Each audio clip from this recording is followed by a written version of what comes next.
Hello students of 7th standard. दूसरी इकाई जो है हिंदी की वह अब हम शुरू कर रहे हैं।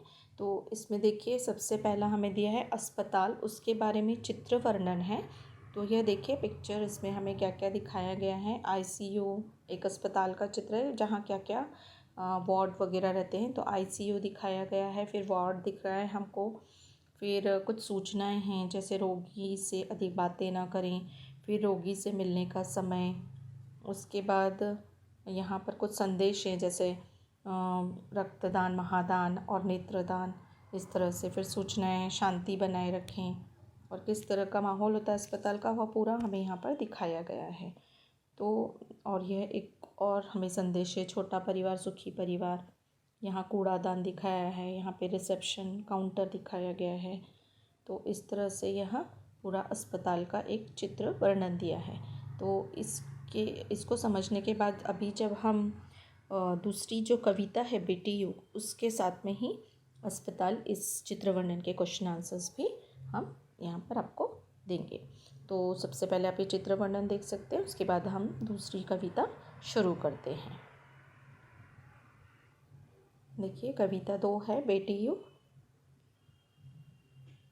तो इसे स्टार्ट करने के पहले मैं आप सभी से रिक्वेस्ट करूँगी कि यदि आपको मेरा पढ़ाना अच्छा लगता है तो प्लीज़ आप इसे सब्सक्राइब कीजिए, ज़्यादा से ज़्यादा शेयर कीजिए, जिससे बहुत सारे बच्चों का फ़ायदा हो सके। चलिए यहाँ पर देखिए बेटी युग यह कविता दी है जो कवि आनंद विश्वास इन्होंने लिखी है। इनके बारे में हमें परिचय दिया है कि इन्होंने जो कविता लिखी हुई है वह हमारे देश में जो बेटियों का स्थान है उसे याद दिलाने के लिए। एक्चुअली अक्सर बहुत से घरों में बेटी और बेटा इनमें फ़र्क किया जाता है, तो उस अंतर को हम न करें। बेटी और बेटा एक समाने हैं, यह दिखाने के लिए, यह बताने के लिए यह कविता उन्होंने लिखी है। तो इस कविता के माध्यम से कवि ने बेटियों की शिक्षा, महत्व के साथ साथ उनकी आत्मनिर्भरता और प्रगति को बताया है कि इस तरह से हमें भी बेटा और बेटी में फ़र्क न करते हुए उन्हें भी बराबरी से दर्जा देना चाहिए। तो चलो हम ये कविता देखते हैं। नानी वाली कथा कहानी अब भी जग में लगे सुहानी, बेटी युग के नए दौर की आओ लिख ले नई कहानी। कवि कहते हैं कि जैसे नानी या दादी हमें जो भी कथाएं कहानियाँ जब बचपन में सुनाती हैं ना थी, तो वो हमें बहुत अच्छा लगता था, बहुत अच्छी लगती थी। उसी तरह से यह जो कहानी है वह बेटी युग की है, जो कि नए समय की है।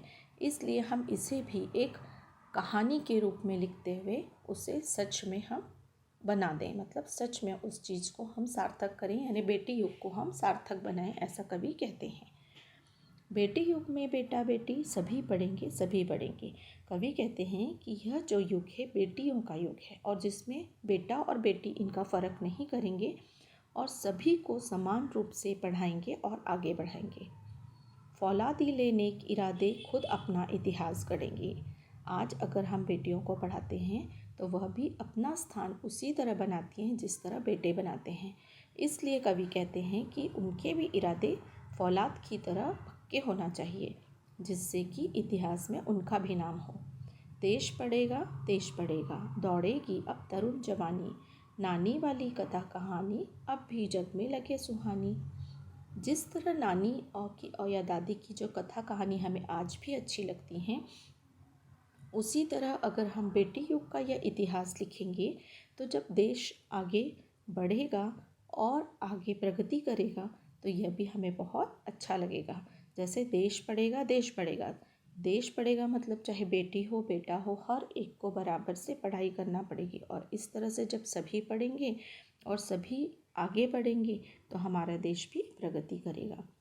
बेटा शिक्षित आदि शिक्षा, दोनों शिक्षित पूरी शिक्षा, हमने सोचा मनन करो तुम, सोचो समझो करो समीक्षा, सारा जग शिक्षामय करना हमने सोचा मन में ठानी, नानी वाली कथा कहानी अब भी जग में लगे सुहानी।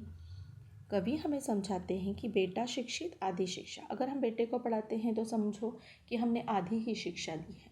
क्योंकि अगर हमें किसी भी घर में देखेंगे अगर हमारे सिर्फ पिताजी ही पढ़े लिखे रहेंगे और माँ पढ़ी लिखी नहीं रहेगी तो हम जो आगे जो बच्चे रहेंगे वो किस तरह से पढ़ेंगे, क्योंकि घर में जब सभी शिक्षित रहेंगे तभी आगे की शिक्षा और आगे का जो भी उनका भविष्य है वह अच्छा बनेगा। इसलिए कवि कहते हैं कि अगर बेटा ही सिर्फ हम शिक्षित करेंगे तो आधी शिक्षा होगी, लेकिन हम बेटा और बेटी दोनों को पढ़ाएंगे तो हमारा देश और प्रगति करेगा। हमने सोचा मनन करो, तुम सोचो समझो करो समीक्षा। कवि कहते हैं कि इसके लिए हमें बहुत सोचना पड़ेगा, मनन करना पड़ेगा, मतलब हमें चिंतन करना पड़ेगा कि सच में हमें बेटा और बेटी का भेदभाव न करते हुए उन दोनों को आगे बढ़ाना है।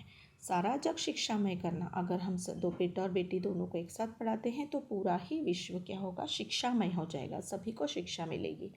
हमने सोचा मन में ठानी, इसलिए हमें सोचना पड़ेगा और मन में हमें मतलब विश्वास दिलाना पड़ेगा। अब कोई ना अनपढ़ होगा, सबके हाथों पुस्तक होगी, ज्ञान गंगा की पावन धारा सबके आंगन तक पहुँचेगी।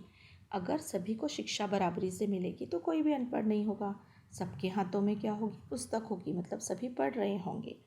और यह एक ऐसी पावन धारा है, मतलब ज्ञान की जो गंगा है वह एक ऐसी पवित्र धारा है जो सबके आंगन में पहुँचेगी। पुस्तक और कलम की शक्ति जग जाहिर जानी पहचानी, नानी वाली कथा कहानी अब भी जग में लगे सुहानी। जो बातें हम बोलकर नहीं कर सकते वह हम कलम की शक्ति से सभी को बता सकते हैं, और यह बात सभी को पता है। इसलिए कवि कहते हैं कि मुंह से न बोलकर जो हम कलम की शक्ति से काम कर सकते हैं वह सिर्फ शिक्षा के द्वारा ही कर सकते हैं। बेटी युग सम्मान पर्व है, पुण्य पर्व है, ज्ञान पर्व है।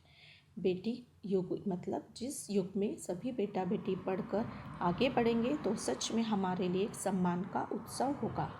यह एक पुण्य उत्सव होगा, पुण्य पर्व होगा, त्यौहार होगा, और यह त्यौहार ज्ञान का त्यौहार होगा। सबका सम्मान करें तो जन जन का उत्थान पर्व है, और अगर हम शिक्षामय होंगे तो सबका एक दूसरे का सम्मान करेंगे, और इसी से सभी हमारे जो लोग हैं सभी का उत्थान होगा, सबकी प्रगति होगी। सोने की चिड़िया तब बोले, बेटी युग की हवा सयानी, नानी वाली कथा कहानी अब भी जग में लगे सुहानी। तो हमारा देश फिर से सोने की चिड़िया बन जाएगा, क्योंकि सभी शिक्षित होंगे तो हमारे जो देश में हर एक जो भी बेटी युग का नाम है वह पूरी तरह से प्रसिद्ध होगा। इसलिए कवि कहते हैं कि जो नानी वाली कथा कहानी है जिस तरह हमें अच्छी लगती है, इसी तरह से बेटी युग की जो कहानी है या बेटी युग की जो संभावना है या जो हम आगे प्रगति करने की सोच रहे हैं वह भी हमें बहुत अच्छी लगेगी, सुहानी लगेगी। बहुत सुंदर कविता है। इसके जो शब्द वाटिका यहाँ दी है, सुहानी मतलब सुंदर, दौर मतलब काल समय, नेक भला अच्छा, इरादा संकल्प, कलम लेखनी, उत्थान प्रगति, पर्व त्यौहार, सयानी समझता। तो यह आपकी शब्द वाटिका है। यह मुहावरा दिया है, ठान लेना मतलब निश्चय करना। तो इसके साथ ही इसके क्वेश्चन आंसर्स भी मैं आपको दूंगी।